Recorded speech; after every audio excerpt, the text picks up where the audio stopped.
Donald Trump looking for a strong finish as the Clinton campaign careens toward Election Day, plagued by WikiLeaks dumps and the restarting FBI investigation into Hillary Clinton's emails.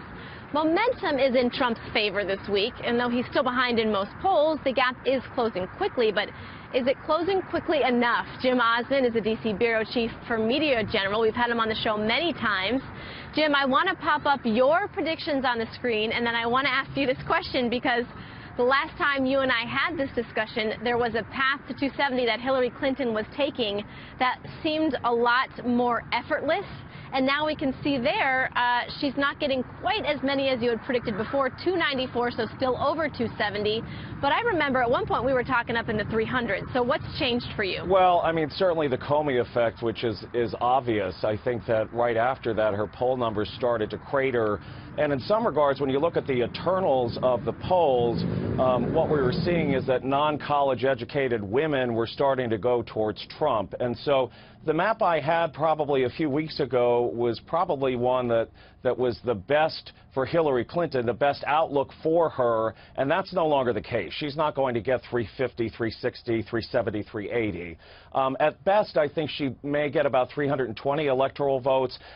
She probably will get around 280, 290 potentially, but the question is, can Trump come back? And I think that the answer to that is yes, there's probably about a 1 in 3 chance that he could pull it off, but he's not going to get any more than, say, 272, 273.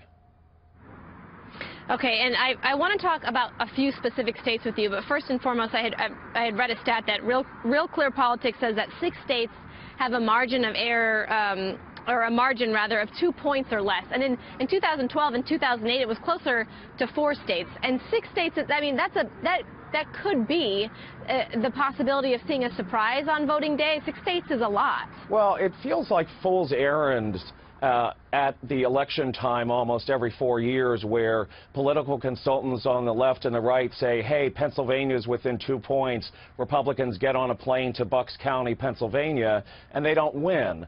I think that, you know, Michigan is likely to go to Hillary Clinton and has for many, many years gone to the Democrats. The same with Wisconsin.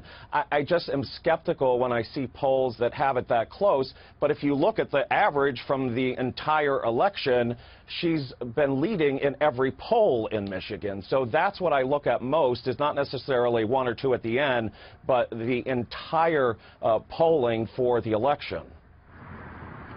All right, well, Jim, I have about 5 more questions for you, but I'm getting the rap cue in my ear, and I know that you're familiar with that, so I'm sure we're going to have you back, and thank you so much for joining us today. We appreciate it. Thank you.